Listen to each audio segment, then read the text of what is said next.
নমস্কার বন্ধুরা, shout with Dipanjan চ্যানেলে আপনাদের সকলকে স্বাগত জানাই। আজকে আলোচনা করব রাধাষ্টমী ব্রতের বিষয়ে। চলুন আজকের পর্বটি শুরু করা যাক। ব্রতের দ্রব্য: শাড়ি, মধুপর্ক বাটি, আসনাঙ্গুরীয়, নৈবেদ্য, ধূপ, দীপ, ধূনা, ফুল, তুলসী, দুব্বা, বেলপাতা, দক্ষিণা। ব্রতের ফল: এই ব্রত করলে নরনারী সর্বপ্রকার পাপ মুক্ত হয়। ব্রতের কথা: ঋষি শৌনক মহামতি সুতকে জিজ্ঞাসা করলেন, হে সুত, অন্যান্য দেবতাদের উপাসনার চেয়ে শ্রীকৃষ্ণের আরাধনায় শ্রেষ্ঠ বলে জানি। আরও শুনেছি তাহা অপেক্ষা শ্রীমতী রাধা আরাধনা অধিকতর পুণ্যপ্রদ ও শ্রেষ্ঠ। অতএব শ্রী রাধার অর্চনা বিষয়ে কোনো ব্রতাদির কথা বলুন। সুত বললেন, হে ঋষিগণ, আমি একটি গোপনীয় ব্রতের কথা বলছি, শুনুন।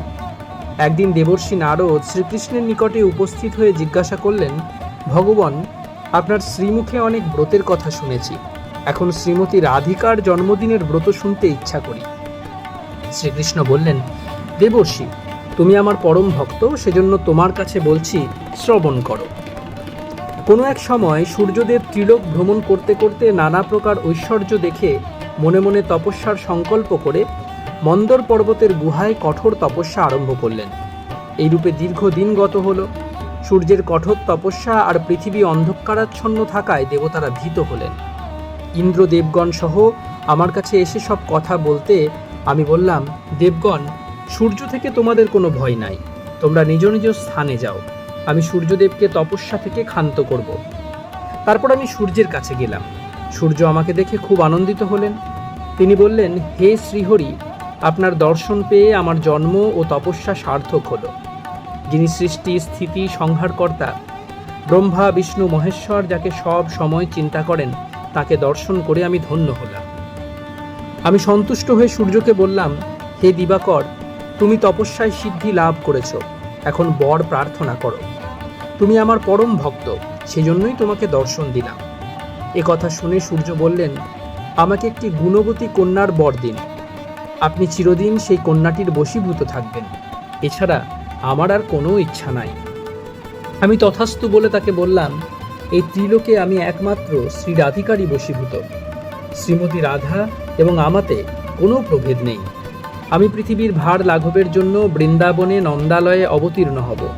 তুমিও সেখানে বৃষভানু নামে রাজা হয়ে জন্মগ্রহণ করবে। শ্রীমতী রাধা তোমার কন্যা রূপে অবতীর্ণ হবে। তারপর শ্রীহরি মথুরায় জন্মগ্রহণ করে নন্দালয়ে এলেন। সূর্যদেব বৈশ্যকুলে জন্মগ্রহণ করে বৃষভানু রাজা হলেন। গোপকন্যা কীর্তিদার সঙ্গে তার বিবাহ হল। যথাকালে ভাদ্র মাসের শুক্লপক্ষে অষ্টমী তিথিতে বিশাখা নক্ষত্রে কীর্তিদার গর্ভে শ্রীমতী রাধিকা জন্মগ্রহণ করলেন। গোপ গোপীরা আনন্দোৎসবে মেতে উঠল। আমার মায়ায় মুগ্ধ হয়ে রাধিকা আমাকেই পতিত্বে বরণ করতে ইচ্ছা করলেন। যথাকালে আয়ান ঘোষের সঙ্গে শ্রীরাধার বিবাহ হলো বটে, কিন্তু আমাকে পরম পুরুষ জ্ঞানে আমার সঙ্গে বিহার করতে লাগলেন। শ্রীমতী রাধার এই জন্মদিনে গন্ধ, পুষ্প, ধূপ, দীপ, নৈবেদ্য ও বসন ভূষণ দ্বারা শ্রীমতী রাধার পূজা করে নানা প্রকার মহোৎসব, ক্রীড়া, কৌতুকাদি করতে হয়। রাধার সখীবৃন্দ, গোপিকাবৃন্দ, কীর্তিদা, বৃষভানু প্রভৃতিরও পূজা করতে হয়। তারপর ব্রত কথা শুনে সেদিন উপবাসী থেকে পরদিন বৈষ্ণবদের সঙ্গে পালন করতে হয়। রাধা নামের সঙ্গে কৃষ্ণ নাম যোগ করে জপ করলে যাবতীয় মন্ত্র জপের ফল লাভ হয়। তপ জপে আমার যেমন সন্তোষ জন্মে, একবার রাধা নাম উচ্চারণ করলে তার চেয়ে সহস্রগুণ বেশি আমি সন্তোষ লাভ করি। এই ব্রতের অনুষ্ঠানে সর্বদুঃখ দূর হয় ও পরম শান্তি লাভ হয়। ধনৈশ্বর্যে গৃহপূর্ণ হয় এবং সর্বস্থানে বিজয় লাভ হয়। ভক্তের কাছে এই ব্রতের কথা বললে সমস্ত অমঙ্গল দূর হয়, কিন্তু ভণ্ড, পাষণ্ড, ভক্তিহীন নাস্তিকের কাছে প্রকাশ করলে অমঙ্গল হয়।